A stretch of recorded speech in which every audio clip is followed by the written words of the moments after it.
Bismillahirrahmanirrahim. Assalamu alaikum. I'm Sumara Altaf and here I'm with a new lesson, data integrity. So let's start our lesson. Data integrity. असल में data integrity क्या होता है? आप लोग ये जानते हैं कि जब हमारे पास परफेक्ट डाटा इनपुट होता है तो हमारे आउटपुट भी परफेक्ट होती है. So कैसे बेसिकली मिशन कैसे डाटा इंटीग्रिटी हम फिर भी कहेंगे. सो परफेक्ट डाटा हम किसे कहते हैं? परफेक्ट डाटा हम उसी डाटा को कहते हैं जिसमें कोई भी मिस्टेक नहीं हो. ठीक है. So let's start with our introduction. Data integrity क्या है? हमारा डाटा कंप्लीट हो, एक्यूरेट हो, सिक्योर हो और कॉन्स्टेंट हो. अब इन सब को मैं एक्सप्लेन करने लगी हूँ कि क्या होना चाहिए. फॉर एग्जाम्पल मैंने स्टूडेंट से कहा कि वो एक फॉर्म फिल करें जो कि उनका एडमिशन फॉर्म है. वो उसको कम्प्लीटली फिल कर देते हैं, नेम भी, फादर नेम भी, अपना एड्रेस भी, अपना फ़ोन नंबर भी. सो इट्स मीन कि हमारी एक चीज़ टिक हो गई, कंप्लीट हो गई. अब एक्यूरेसी उसमें क्या आ जाती है? एक्यूरेट का मतलब होता है करेक्ट डाटा. अगर उन्होंने अपना नेम, अपना फादर नेम, अपनी डेट ऑफ बर्थ, अपना एड्रेस, फ़ोन नंबर, ये सब कुछ बिल्कुल करेक्ट लिखा हुआ है, सो इट्स मीन कि डाटा एक्यूरेट है. ठीक है. उसके बाद आती है कंसिस्टेंट की. कंसिस्टेंट का क्या मतलब है? एक चीज़ जो फ्लो में चल रही है वो फ्लो में चले. फॉर एग्जांपल अगर मैं कहती हूँ कि आपने किस डेट को अपना प्रीवियस स्कूल ज्वाइन किया था और किस डेट को अपना प्रीवियस स्कूल लीव किया है, और उन डेट्स में कंसिस्टेंसी नहीं आती है, एक कोई है जो वो पहले की है और दूसरी जो है वो बाद की है, तो ठीक है. लेकिन अगर आप बाय चांस ऐसा होता है कि टाइपिंग करते हुए अगर आपने 2015 में पिछला स्कूल ज्वाइन किया था और 19 में वो लेफ्ट किया था, तो अगर आप 19 पहले लिख देते हैं ज्वाइनिंग और 15 बाद में लिखते हैं, तो फॉर्म तो कंप्लीट फिल हो गया, लेकिन डाटा एक्यूरेट नहीं रहा, कंसिस्टेंट उसकी डेट नहीं रही है, तो हमारी डाटा इंटीग्रिटी नहीं हो सकती है. हमारे पास आउटपुट जो है वो एक्यूरेट नहीं आएगी. सिक्योर का मतलब ये है कि डाटा को चेंज करना सिर्फ उसके हाथ में हो जिसके पास अथॉरिटी है. डाटा को सिर्फ वो एक्सेस कर सके जिसके पास अथॉरिटी है. अगर ये चारों पॉइंट्स मिलती हैं सो इट्स मीन कि डाटा में इंटीग्रिटी है. जो नेक्स्ट चीज हम लोग देखेंगे वो ये देखेंगे कि हम ऐसा क्या करेंगे कि डाटा में इंटीग्रिटी रहे. So let's start with errors. अगर हमारे पास डाटा इंटीग्रिटी नहीं होती है तो एरर्स कौन से आते हैं?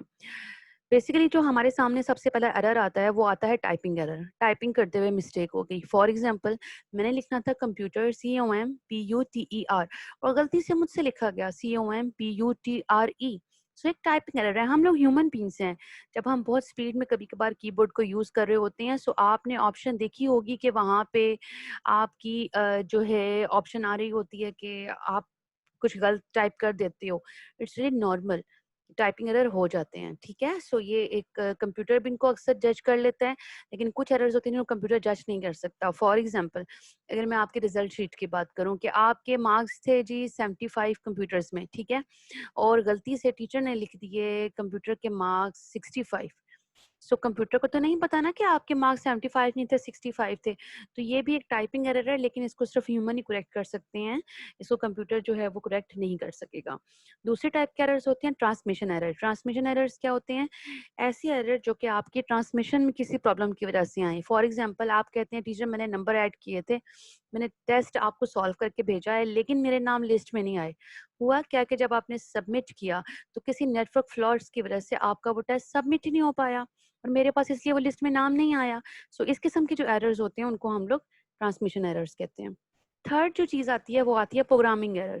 प्रोग्रामिंग एरर की मैं एग्जांपल फिर आपको आपके टेस्ट से दूंगी कि आपने मुझे टेस्ट जमा करवाया और मैंने एमसीक्यूज आपको दिए थे क्वेश्चन में सॉल्व करने के लिए, लेकिन क्या हुआ कि एमसीक्यूज में मैंने तीनों चारों जो ऑप्शंस थी वो सारी रॉन्ग दी हैं. अब आपके पास ऑप्शन ही नहीं थी उसमें से कुछ करेक्ट सेलेक्ट करने की, तो तीनों ही चारों गलत थी, तो आप फिर क्या करते?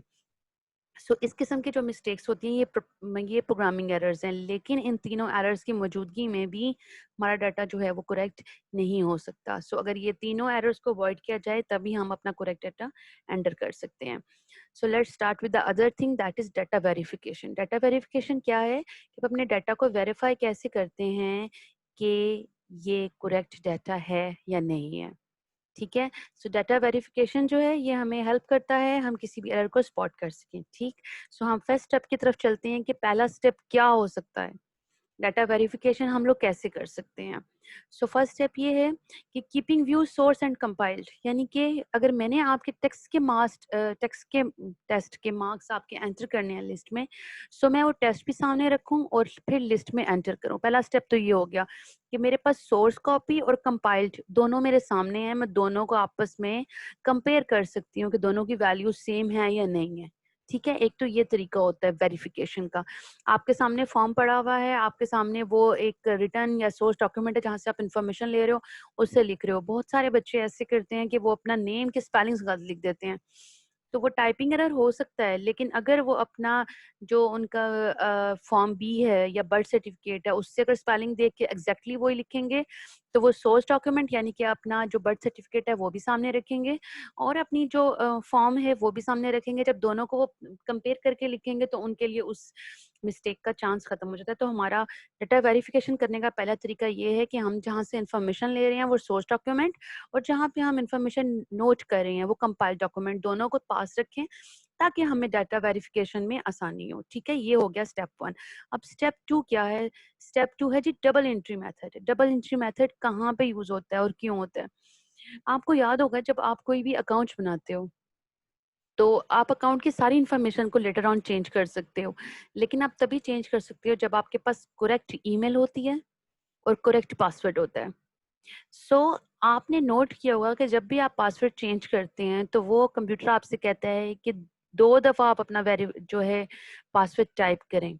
इसको हम डबल एंट्री मेथड कहते हैं कि अगर कोई बहुत ही ऐसी क्रिटिकल चीज़ है जिसको आप लेटर ऑन चेंज नहीं कर सकते या जिसके बगैर आप लॉक ही ओपन नहीं कर सकते हैं, तो उसके लिए डबल एंट्री मेथड होता है कि आप उस पासवर्ड को डबल टाइम ट्वाइस जो है वो एंटर कीजिए।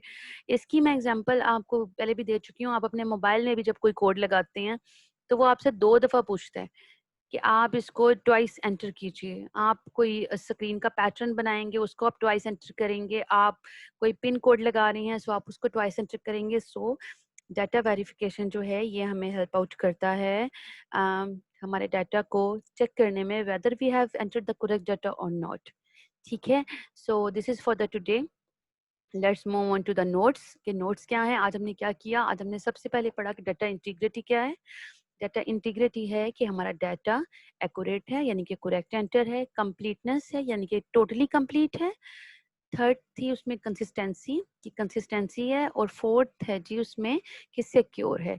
इसके अलावा सेंसिबल भी होना चाहिए। सेंसिबल क्या होता है कि varies in a correct range, कि करेक्ट रेंज में आए। फॉर एग्जांपल अगर आप किसी भी स्कूल में कहते हैं कि एडमिशन के लिए क्राइटेरिया है कि स्टूडेंट का 6 ईयर्स का होना ज़रूरी है। सो अगर वो 6 ईयर का स्टूडेंट नहीं है और बाकी ने सारा डाटा कंप्लीट भी एंटर किया है, करेक्ट भी एंटर किया है, लेकिन वो सेंसिबल रेंज में नहीं आ रहा, तो वो डाटा किसी काम का नहीं है, वो डाटा एक्यूरेट नहीं कहलाएगा। ठीक है, एरर्स क्या होते हैं? मैंने आपको बताया कि एरर्स हमारे पास 3 टाइप्स के होते हैं। हमारे पास फर्स्ट ऑफ ऑल एरर होते हैं टाइपिंग एरर्स, जो टाइपिंग करते हुए रहते हैं। ट्रांसमिशन एरर, जो कि मॉडेम या नेटवर्क के किसी इश्यूज की वजह से हमारे सामने आते हैं। और थर्ड एरर थे हमारे सामने प्रोग्रामिंग एरर, कि जिसने प्रोग्राम लिखा है उससे कोई मिस्टेक हो गई है तो आप उसको करेक्ट नहीं कर सकते। सो ये 3 टाइप्स के एरर थे। प्रोग्रामिंग एरर्स को सिर्फ प्रोग्रामर ही करेक्ट कर सकते हैं। उसके बाद हमने पढ़ा कि डाटा वेरिफिकेशंस क्या होती हैं। हम डाटा को वेरीफाई करके एंटर करें, तो उसमें हमारे पास 2 तरीके थे। स्टेप 1 था कि हम सोर्स और कंपाइल डॉक्यूमेंट को पास रख के करीब रख के दोनों को कंपेयर करके डाटा एंटर करें। और सेकंड मेथड था हमारे सामने कि हम डबल एंट्री मेथड को यूज करते हैं। डबल एंट्री मेथड क्या होता है कि हम लोग अपने डाटा को ट्वाइस एंटर करते हैं ताकि कंप्यूटर उसको वेरीफाई कर ले कि दोनों सेम है या नहीं है। अगर वो दोनों सेम नहीं होंगे, आइडेंटिकल नहीं होंगे, तो कंप्यूटर हमें एरर दे देगा, और अगर दोनों वो सेम होंगे तो कंप्यूटर उसको एक्सेप्ट करके मूव ऑन करेगा। ओके, सो होपफुली आज का जो टॉपिक डाटा इंटीग्रिटी से रिलेटेड वो आप लोग को समझ आ गया होगा।